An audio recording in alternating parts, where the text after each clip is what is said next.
Welcome back to Film Fanatics. My name is Miles, and today we are talking about The Last Voyage of the Demeter. So, one thing about this movie, I did not see a single advertisement for this movie. So initially, when I'm just looking to see which movie I want to see, I saw the trailer, and I realized it was about Dracula. And I was like, what? Need to go see this, need to go experience this, because who the heck doesn't like Dracula?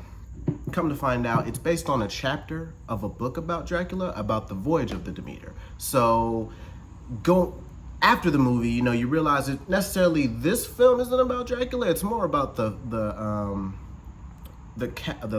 crew members of the ship of the Demeter and what they went through in encountering, Dracula. And God plays a heavy theme into this, and how basically Dracula is the devil in a human form to these cast members and to this crew.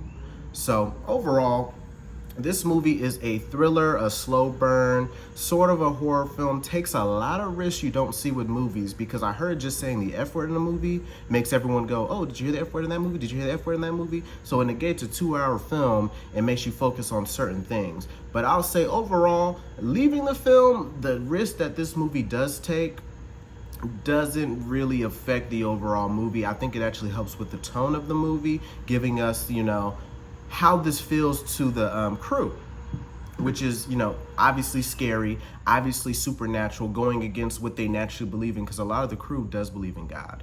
So seeing this creature or understanding that there is an evil on board, we get to see how the cast and crew really deals with that.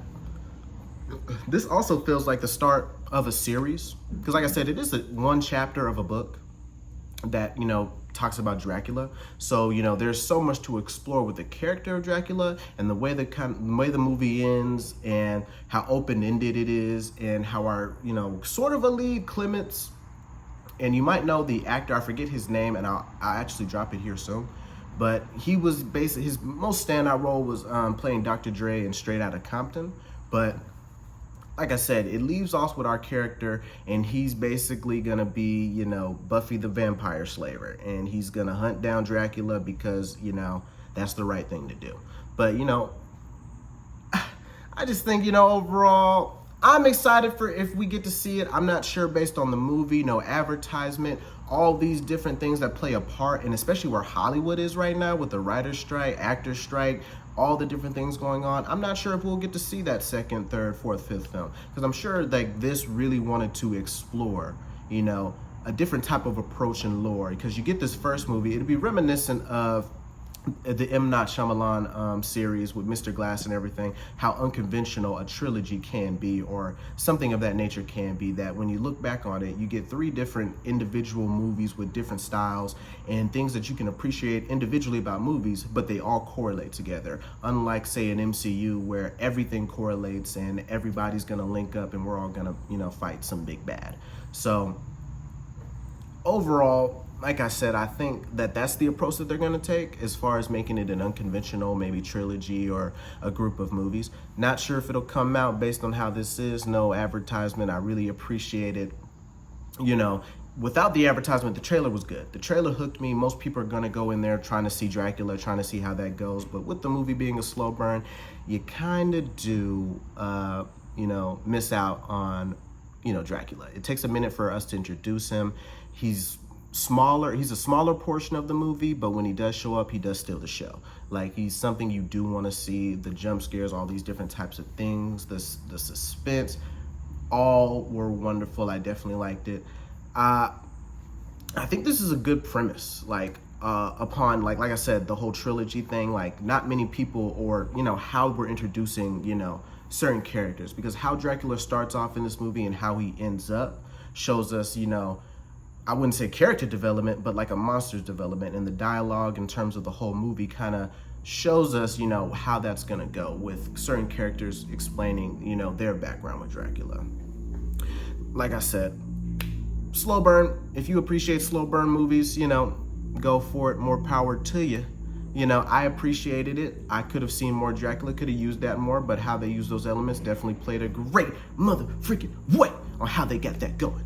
So overall, I appreciate it. A great cast. I think the movie is a tad bit long, but I think the reason why it's a little long is to show certain moments between characters that really enhance the acting, to show off the cast and the crew, because this is a great cast, an onslaught of characters and cast members that really showed up to this movie, which you probably wouldn't have expected because you probably never heard of this one. But if you do hear about this one, definitely give it a look. I'm sure most people, especially how they think when it comes to theaters in a movie like this, they might wait to streams.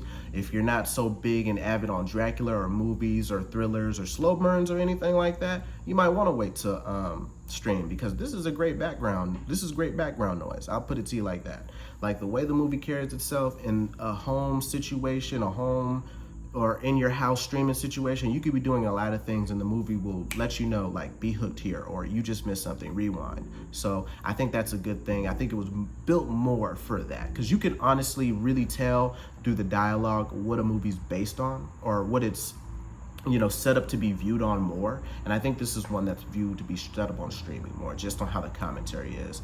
Like I said, I think the only nitpicks I have, you know, just from a consumer standpoint, because like I said, overall I think the movie's pretty great. I think the movie does a great job of doing what it's supposed to do and depicting how the crew is going through all this and how they experience this, and going on the ride with them and seeing how they go through this, and seeing how, you know, Dracula is not a fair being. He's not a fair creature. He's gonna kill and go after exactly who he wants, and it's gonna make the most sense, and they explore that deeply in the movie. But overall, my couple nitpicks would be, you know, we don't get to see Dracula a lot. Aside from that, like I said, it's a slow burn, a little long, just to let us know that this guy right here can act. This guy right here can act. So, you know, aside from all that, like I said, it could be weighted for streaming if you haven't heard of it, but it is a great film, great cast. I can't really tell if it had a high or low budget. Just looking at the movie, it looks like it tried to use a lot of practical effects and, you know, a lot of things to just make it look more realistic. So the CGI was either trying to make it more look realistic or give Dracula more of a scarier approach. So overall, I enjoyed it. You can wait on it, but if you do want to go see it, it's out now in theaters. So if you made it to this point in the video, thank you so much. I definitely appreciate you. Sorry it's been a minute since I've uploaded, but I'm gonna get this out ASAP. So if you could, leave a like, subscribe, and definitely comment what you think about the movie if you've seen it. How do you feel about it? Like, what's really going on? Like, are you interested in, like, seeing what they do going further with Dracula in this particular series? Are you interested in a cinematic universe of monsters and demons and seeing the big showdown between Dracula and a werewolf, or Dracula and some other omnipotent being that only can be slain by some crazy plot by regular humans and some guy who's an anti-hero? Are you prepared for that? Let me know in the comments. That's the whole point. But thank you so much for getting to this point in the video. Have a great day. Love yourself and enjoy life. Take care.